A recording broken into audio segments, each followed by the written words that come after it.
سامعین کرام، اللہ رب العزت نے قرآن پاک میں ارشاد فرمایا، یا ایھا الذین آمنوا کتب علیکم الصیام کما کتب علی الذین من قبلکم لعلکم تتقون۔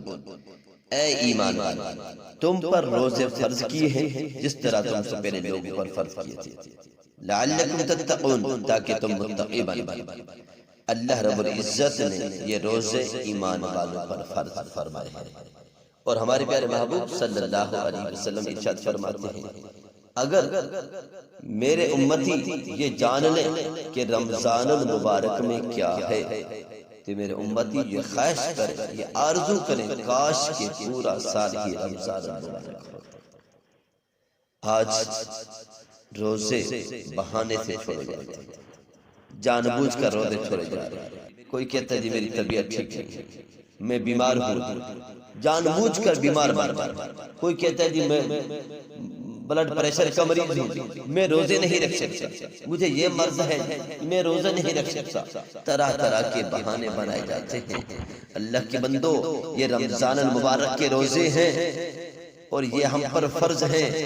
جان بوجھ کر جو روزہ چھوڑ دے اس کے متعلق پتہ کیا ہے؟ میرے محبوب علیہ السلام نے ارشاد فرمایا، جو شخص بغیر کسی شرعی مجبوری کے جان بوجھ کر ایک بھی روزہ چھوڑ دے، اللہ کے محبوب صلی اللہ علیہ وسلم فرماتے ہیں وہ شخص شقی ہے، یعنی کہ وہ بدبخت ہے۔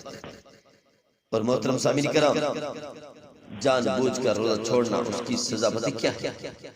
روایت میں آتا ہے 9 لاکھ برس اس کو جہنم کی آگ میں جلایا جائے گا۔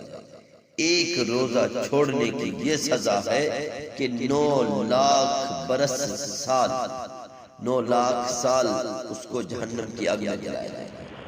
اب غور و فکر کریں، اللہ کے بندو اپنے حال پہ غور کرو، ہم کہاں جا رہے ہیں، کیا کر رہے ہیں، کب سدھریں گے، کب سنوریں گے، کب اپنی آخرت کی تیاری کریں گے؟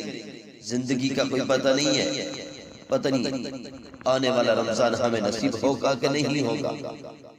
یہ جان بوجھ کر ہیلے بہانے بنا کر روزے نہ چھوڑو۔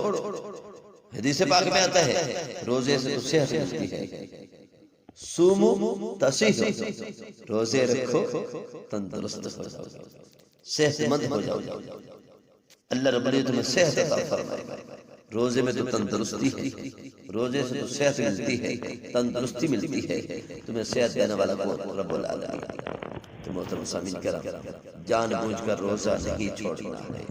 یہ روزے ہم سب مسلمانوں پر فرض ہے، جو چھوڑ دے گا گناہ کبیرہ کا مرتکب ہوگا۔